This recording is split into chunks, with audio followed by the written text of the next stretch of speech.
नमस्कार, मयुरीज किचनमध्ये तुम्हा सर्वांचं खूप खूप स्वागत आहे। आणि आज आपण बनवणार आहोत दुधीचं थालीपीठ। खमंग असं दुधीचं थालीपीठ बनवण्यासाठी मी इथे साहित्य घेतलेलं आहे। त्यामध्ये मी इथे अर्धा दुधीचा वापर केलेला आहे। त्यानंतर मी इथे गव्हाचं पीठ घेतलं 1 कप। त्यानंतर इथे तांदळाचं पीठ आहे, बेसन आहे, त्याच्यानंतर तेल, तीळ आहेत सफेद, आलं लसणाची पेस्ट आहे, जिरं घेतलंय, त्यानंतर इथे गरम मसाला, मीठ, लाल तिखट आणि हळद। त्यानंतर मी इथे बारीक चिरून कांदा घेतलाय, कोथिंबीर घेतली 1 वाटी चिरून आणि पाणी। तर आता आपण सुरुवात करूया। सुरुवातीला जो मी दुधी घेतला आहे त्याच्या मी साली काढून घेत नाही आहे, स्वच्छ धुवून घेतलेला आहे आणि किसणीवरती छान किसून घ्यायचा आहे।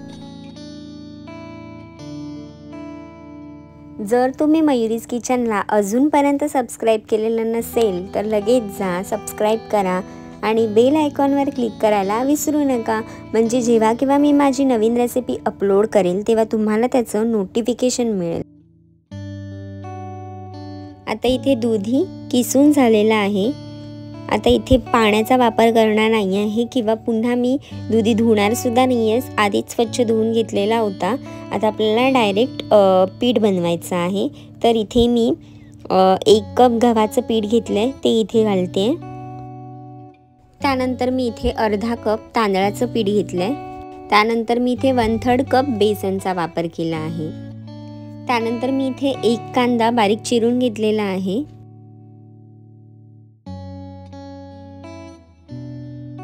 त्यानंतर आलं लसणाची पेस्ट घालते, 1 मोठा चमचा आलं लसणाची पेस्ट आहे इथे, ते मी इथे घालून घेणार आहे। त्यानंतर मी इथे 1 चमचा जिरं घालते। त्यानंतर इथे मसाले घालायचे सुके, त्याच्यामध्ये मी इथे लाल तिखट घालते, 1 चमचा लाल तिखट घालते, अर्धा चमचा हळद घालणार आहे मी इथे। त्यानंतर अर्धा चमचा गरम मसाला घालायचा आहे आणि त्यानंतर चवीनुसार मीठ घालायचं आहे। त्यानंतर मी इथे जो आपण किसून ठेवलेला दुधी होता तो इथे घालायचा आहे। त्यानंतर इथे मी कोथिंबीर घालते, बारीक चिरून घेतलेली कोथिंबीर आहे, 1 वाटी मी इथे कोथिंबीरीचा वापर केलाय। आता हे सर्व आपण व्यवस्थित मिक्स करून घ्यायचं आहे। आता आपण सुरुवातीला पाणी घालायचं नाही आहे, कारण का दुधीमध्ये पाण्याचं प्रमाण जे आहे ते जास्त असतं, त्याच्यामुळे जेवढं आपल्याला शक्य होईल तेवढं दुधीमध्येच आपण आता हे पीठ आहे ते व्यवस्थित मिसळून घ्यायचं आहे। जर आवश्यक असेल तरच इथे पाण्याचा वापर करायचा आहे पीठ मळताना, नाहीतर जे दुधीमध्ये पाणी आहे त्याच पाण्याचा मॉइश्चरमध्ये आपण हे मिक्स करून घ्यायचं आहे।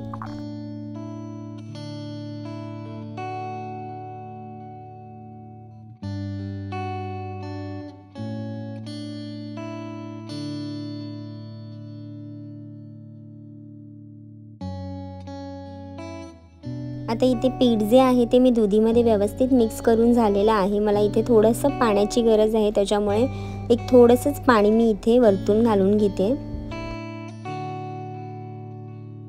थोडंसं पाणी घालून मी आता हे पीठ मळून घेते।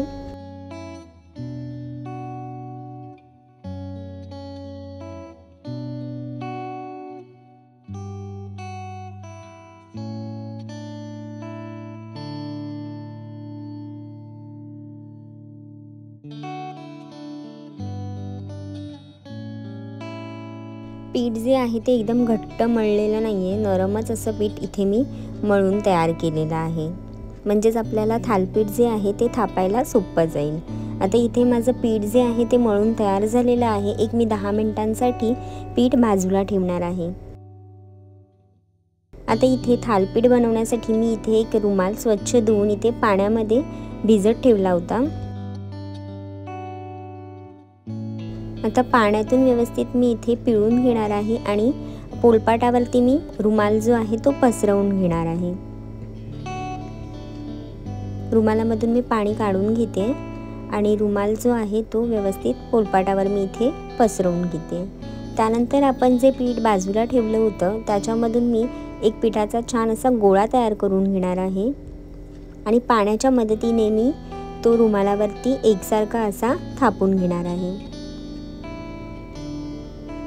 हातावरती हलकासा मी मळून घेतलाय आणि मी आता इथे रुमालावरती पाण्याच्या मदतीने एकसारखं असं थापून घेणार आहे। खूप जाड असं मी थालीपीठ करणार नाही आहे, मध्यम आकारामध्येच इथे मी थापून घेणार आहे।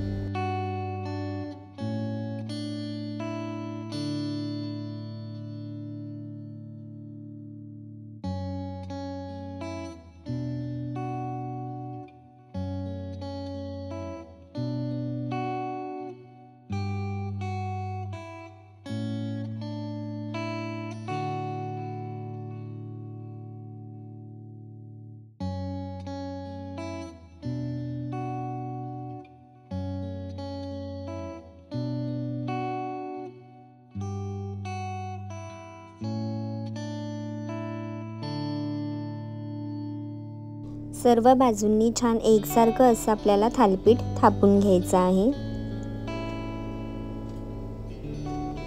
तुम्ही पाहू शकता एकदम व्यवस्थित असं सर्व बाजूंनी सेम असं मी इथे थालीपीठ पोलपाटावरती थापून घेतलेलं आहे। जर पीठ चिकटत असेल तर पाण्याचा वापर करत आपल्याला हे थापून घ्यायचंय। आता इथे थालीपीठ माझं जे आहे ते तयार झालंय, त्याच्यावरती मी सफेद जे तीळ आहेत ते वरतून पसरवून घेणार आहे। जर तुम्हाला सफेद तीळ नसतील घालायचे तर नाही घातले तरी सुद्धा चालेल, पण सफेद तीळ घातल्याने खूप छान असा चव सुद्धा येते आणि थालीपीठ दिसायला सुद्धा खूप सुंदर असं दिसतं। मी थोडेसे तीळ पसरवलेत आणि पुन्हा त्यांना सुद्धा असं थापून घेतले, म्हणजे तीळ जे आहेत ते थालीपीठाला चिकटतील आणि बाहेर पडणार नाही।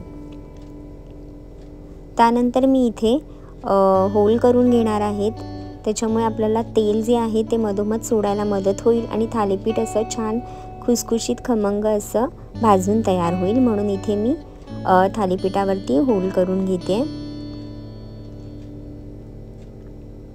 आता हे थालीपीठ मी डायरेक्ट तव्यावरती भाजून घेणार आहे। तुम्ही पाहू शकता एकदम परफेक्ट असं थालीपीठ इथे थापून तयार झालंय। आता मी इथे पॅनवरती तेल पसरवून घेते आणि जो रुमाल आहे तो डायरेक्ट आपल्याला उचलायचा आहे आणि थेट तव्यावरती नेऊन आपल्याला थालीपीठ घालायचं आहे। त्यानंतर अलगद असं रुमाल आपल्याला काढून घ्यायचा आहे, खूप पटकन असा अलगद निघतो। त्यानंतर मी आता इथे वरतून पुन्हा थोडेसे तीळ जे आहेत ते पसरवून घेणार आहे।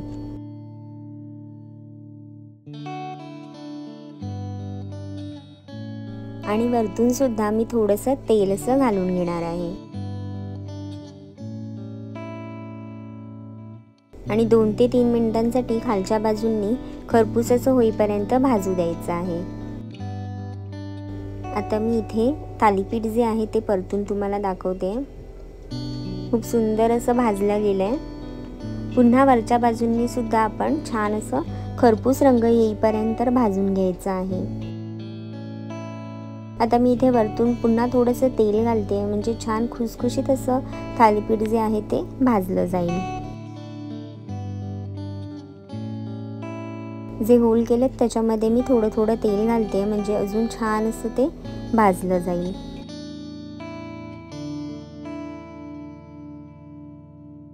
गॅसचा फ्लेम मी स्लो टू मीडियम ठेवूनच हे भाजते, नाहीतर फास्टमध्ये केलं तर पटकन करपेल, त्याच्यामुळे गॅसचा फ्लेम आपल्याला मीडियम ठेवून हे छान खरपूस होईपर्यंत भाजून घ्यायचं आहे।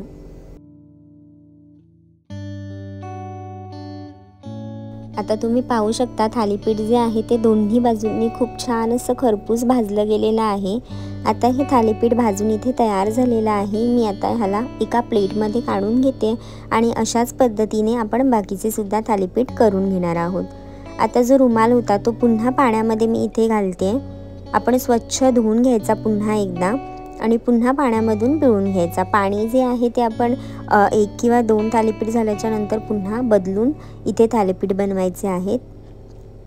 आता मी रुमाल पुन्हा स्वच्छ धुवून घेतलाय, त्याच्यावरती थोडंसं पाणी पुन्हा लावून पसरवून घेतलंय आणि पुन्हा पिठाचा गोळा जो आहे तो छान असा हातावर गोळा तयार करून मी थालीपीठ जे आहे ते पोलपाटावरती थापून घेणार आहे। सेम पद्धतीने एकसारखं असं थालीपीठ जे आहे ते मी इथे थापून घेते।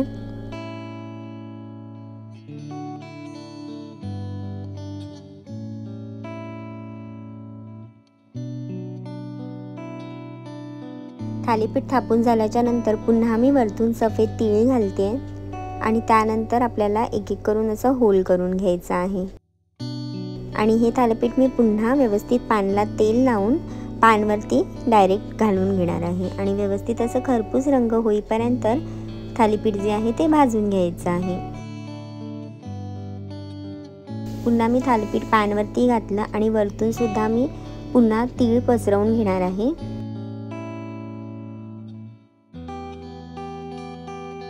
आणि तेल सुद्धा वरतून थोडंसं सोडून घ्यायचं आहे। आणि दोन्ही बाजूंनी खरपूस रंग येईपर्यंत थालीपीठ भाजून घ्यायचं आहे।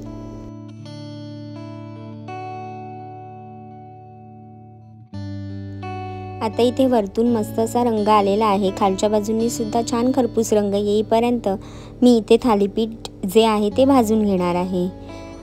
दुधीचं थालीपीठ आता इथे बनून तयार झालेलं आहे। तुम्हाला माझी रेसिपी आवडली असेल तर कमेंट करून नक्की कळवा, लाईक करा, शेअर करा आणि सबस्क्राईब करायला विसरू नका।